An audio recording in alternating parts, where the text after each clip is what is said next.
बिस्मिल्लाहिर्रहमानिर्रहीम, अस्सलाम वालेकुम। Welcome back to my YouTube channel. तो लास्ट वीडियो जो है वो हम लोगों ने अमोनिया पे डिस्कस किया है पूरा, ठीक है। 3 पार्ट्स आप लोग जाकर देख सकते हो। उसके अलावा आज हम लोग स्टार्ट करेंगे अपने यूरिया बायोसिंथेसिस। लास्ट वीडियो में काफ़ी बार डिस्कस किया था कि यूरिया बायोसिंथेसिस क्या होता है।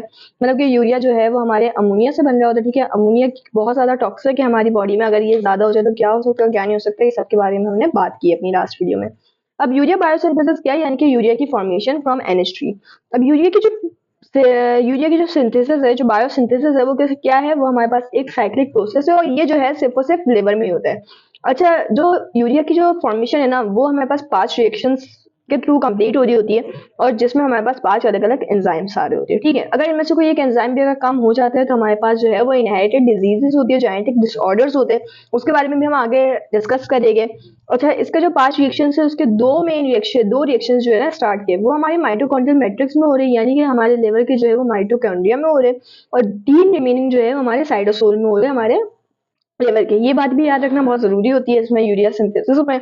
अब इसका ये है क्यों, ये किस लिए इंपॉर्टेंट है, ये जो है ना हमारा प्राइमरी रूट है अपने एक्सेस यूरिया को निकालने के लिए। यूरिया क्या है, यूरिया हमारे पास प्रोडक्ट है फॉर्म ऑफ NH3, ठीक है। NH3 जो है वो हमारे पास यूरिया के फॉर्म में जो है एक्सक्रीड आउट होता है हमारी बॉडी से, तो ये प्राइमरी रूट है हमारी एक्सेस यूरिया को निकालने की। अब इसकी हम अगर साइकिल की बात करें तो ये साइकिल कुछ इस तरह की दिखती है, ठीक है। ये साइकिल इतनी ज्यादा मुश्किल है नहीं, अगर एक बार आपको समझ आ गई तो बहुत आसान है। क्या है, किस तरीके से, सबसे मेन प्रोडक्ट जो है हमारा प्रीकर्सर है वो NH3, ठीक है। ये NH3 क्या करता है, आपके बाइकार्बोनेट के साथ रिएक्ट करता है, ठीक है। NH3 बाइकार्बोनेट के साथ रिएक्ट करता है, यहाँ पर आके आपका लगता है CPS1 एंजाइम, यानी कि कार्बोमाइल फॉस्फेट सिंथेज 1। इसको कौन एक्टिवेट कर रहा है, एन एसिटाइल ग्लूटामेट NAG, ठीक है। ये ग्रुप जो है ना इसको एक्टिवेट कर रहा है इस एंजाइम को, जो कि आके NH3 और बाइकार्बोनेट पे लगता है, तो ये आपका फर्स्ट प्रोडक्ट बन जाता है कार्बोमाइल फॉस्फेट। ये जो प्रोसेस हुआ ना, ये इतना से प्रोसेस, उस इतने से प्रोसेस में आपके 2 ATPs यूज हो जाते हैं, ठीक है। ये फर्स्ट स्टेप में आपके जो है वो 2 ATPs यूज हो जाते हैं। ये सबसे ज्यादा एनर्जी कंजर्विंग आपका जो है वो स्टेप है, ठीक है। ये आपका हो गया फर्स्ट स्टेप और पहला एंजाइम CPS1 कार्बोमाइल फॉस्फेट 1, ठीक है। कार्बोमाइल फॉस्फेट बन गया, यहाँ पर आके आपका लगता है ऑर्निथीन। ऑर्निथीन जो है इसी साइकिल का एंड प्रोडक्ट है, जो कि आपके इसी साइकिल में हेल्प भी कर रहा होता है। तो ये ऑर्निथीन और कार्बोमाइल फॉस्फेट जब एक दूसरे के साथ रिएक्ट करते हैं तो यहाँ पर आके आपका लगता है ऑर्निथीन ट्रांस कार्बोमाइलेज। ऑर्निथीन ट्रांस कार्बोमाइलेज ये क्या बनाता है, ये आपका सेकेंड प्रोडक्ट बनाता है, डेट इज सिट्रोलिन, ठीक है। ये आपका हो गया सेकेंड रिएक्शन, जिसमें ये आ गया आपका second enzyme. First enzyme, second enzyme is ornithine transcarbamylase. अभी सिट्रोलिन बन गया। अभी सिट्रोलिन के साथ आके आपका लगता है एस्पार्टेट। एस्पार्टेट क्या है, एक अमाइनो एसिड है जो कि आके इसको हेल्प करता है। अभी हेल्प आउट करता है, तो इन दोनों के साथ मिलकर जो एंजाइम इस पर आके लगता है वो लगता है आर्जिनोसक्सिनेट सिंथेटेस, यानी कि सिंथेसाइज करेगा किसको, आर्जिनोसक्सिनेट को। आर्जिनोसक्सिनेट सिंथेटेस ये दोनों मिलके बनाते हैं आपके आर्जिनोसक्सिनेट। अब ये जो आर्जिनोसक्सिनेट है ये आपका हो गया तीसरा स्टेप, ये तीसरा एंजाइम, ठीक है। जो आर्जिनोसक्सिनेट है ना, ये बहुत ज्यादा जो है ना एसिडिक होता है, बहुत ज्यादा टॉक्सिक होता है, क्योंकि ये एसिड होता है एक, ठीक है। अगर ये ज्यादा हो जाए आपकी बॉडी में तो भी प्रॉब्लम हो सकती है। इसके ज्यादा होने से क्या प्रॉब्लम होगी ये भी हम डिस्कस करेंगे।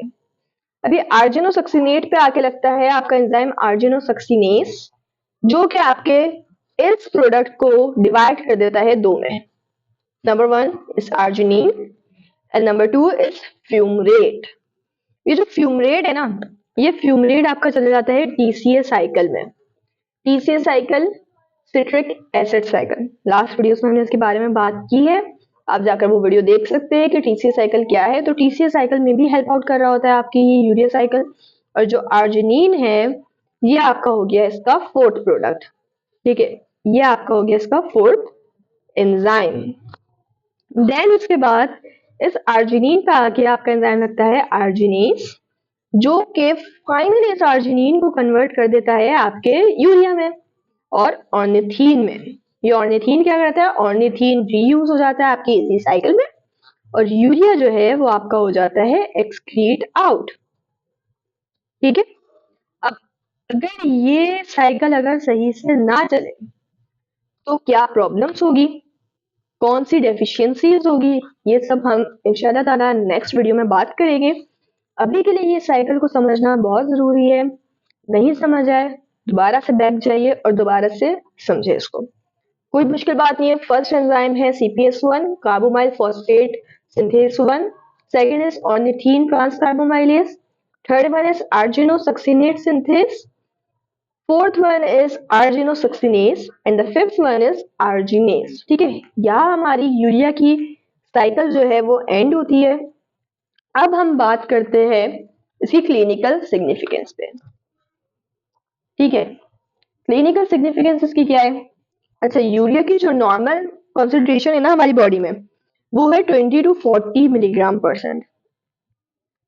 अगर इससे ज्यादा हमारी बॉडी में अगर पाए जाने लगे यूरिया तो वो प्रॉब्लम हो सकती है। ठीक है, इंक्रीज यूरिया लेवल, हमारी बॉडी में जो इंक्रीज होता है ना यूरिया लेवल, वो 3 वजह से हो सकती है, 3 कॉजेस है उनकी। अब वो कौन कौन सी है? सबसे पहले आ जाती है आपके प्री रीनल कॉजेस। रीनल यानी कि किडनी, यानी कि किडनी में जाने से पहले कौन सी कॉजेस हो सकती है?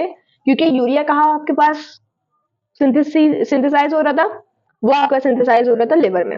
लिवर के बाद ये चीज जाती है किडनी में। किडनी में जाने से पहले जो प्रॉब्लम्स होगी ना, वो आपकी इंक्रीज कर सकती है यूरिया लेवल को। वो किस वजह से होगी प्री रीनल कॉजेस? इस वजह से होगी कि भाई जो आपकी बॉडी फ्लूइड या प्लाज्मा वॉल्यूम है ना, वो कम हो जाएगा। यानी कि ये जो है वो ट्रांसफर नहीं हो पा रहा, आपके यूरिया जो है वो किडनी तक पहुंच ही नहीं रहा। सॉल्ट और वाटर डिप्लीशन हो गई है, या फिर सीवियर और प्रोलॉन्ग वॉमिटिंग है, या फिर डायरिया हो रहा है आपको, या फिर कोई हेमरेज हो चुका है, या फिर कोई शॉक है। ठीक है, इस वजह से जो है आपकी जो ट्रांसफर हो रहा है, जो आपका यूरिया जो आपके लिवर से किडनी तक जो आपके जा रहे हैं ना, वो नहीं जा रहा, क्योंकि आपके बॉडी फ्लूइड और प्लाज्मा वॉल्यूम में कोई ना कोई कमी आई है। किस वजह से आती है? वाटर और सॉल्ट डिप्लीशन की वजह से, प्रोलॉन्ग वॉमिटिंग या फिर डायरिया की वजह से, या फिर हेमरेज की वजह से। ठीक है, अब रीनल कॉज, सेकंड कॉज कौन सा है? Renal causes. रीनल अभी बताया किडनी, यानी कि किडनी में कोई मसला है, किडनी की कोई डिजीज है। अगर किडनी फेलियर हो जाता है तब भी यूरिया जो है बहुत ज्यादा एक्यूमुलेट होने लगता है आपकी बॉडी में और वो एक्सक्रीट आउट नहीं हो पा रहा होता है। इसके लिए फिर क्या करते हैं हम? डायलाइसिस करवा रहे होते हैं। ठीक है, अच्छा, उसके अलावा तीसरी जो कॉज आ जाती है वो होती है पोस्ट रीनल कॉजेस, यानी कि पोस्ट यानी कि बाद, और रीनल यानी कि किडनी, किडनी से बाहर निकलने के बाद कोई प्रॉब्लम है। वो कब हो सकती है? जब कोई ऑब्स्ट्रक्शन हो आपके यूरिन फ्लो में, यानी कि यूरिन अगर आपका सही से पास नहीं हो रहा तो भी जो है वो यूरिया की कंसंट्रेशन ज्यादा हो सकती है। अक्सर आपने सुना होगा बड़े बूढ़ों का क्रेडिनिन बढ़ गया है, लाइक हमारे बड़े बूढ़े उसको कैथरीना कहते हैं। ठीक है, वो कैथरीना बढ़ जाता है अक्सर, तो वो इसी वजह से बढ़ रहा होता है। आपका प्रोस्टेट ग्लैंड इनलार्ज हो गया है, स्टोन्स आ गए यूरिनरी ट्रैक्ट में, या फिर कोई ट्यूमर है आपके ब्लैडर में। इस वजह से जो है वो पोस्ट रीनल कॉजेस हो सकते हैं। और अगर यूरिया लेवल अगर डिक्रीज हो जाए तो वो कब होता है? वो जब होता है जब या तो प्रेगनेंसी हो, प्रेगनेंसी में आपका जो है वो यूरिया लेवल कम होता है आपकी बॉडी में। ठीक है, उसके अलावा या फिर लिवर इनसफिशियंसी, यानी कि लिवर जो है वो यूरिया कम बना रहा है, या फिर ओवर हाइड्रेशन हो गई, आपने पानी बहुत ज्यादा पी लिया है, या फिर माल न्यूट्रिशन है। ठीक है, इन केसेस में जो है वो डिक्रीज हो सकता है आपका यूरिया लेवल, और इन 3 केसेस में जो है वो आपका यूरिया लेवल बढ़ सकता है। ना बढ़ना सही है ना कम होना सही है, दोनों चीजें बहुत ज्यादा खतरनाक हो सकती है आपकी बॉडी के लिए। इसकी जो नॉर्मल कंसेंट्रेशन है वो 20 to 40 mg% है। ये आपकी क्लिनिकल सिग्निफिकेंस हो जाती है यूरिया की। तो यहाँ पर हमारा आज का लेक्चर एंड होता है। आगे के लेक्चर्स के लिए सब्सक्राइब करना ना भूलिए। तब तक के लिए अल्लाह हाफ़िज़।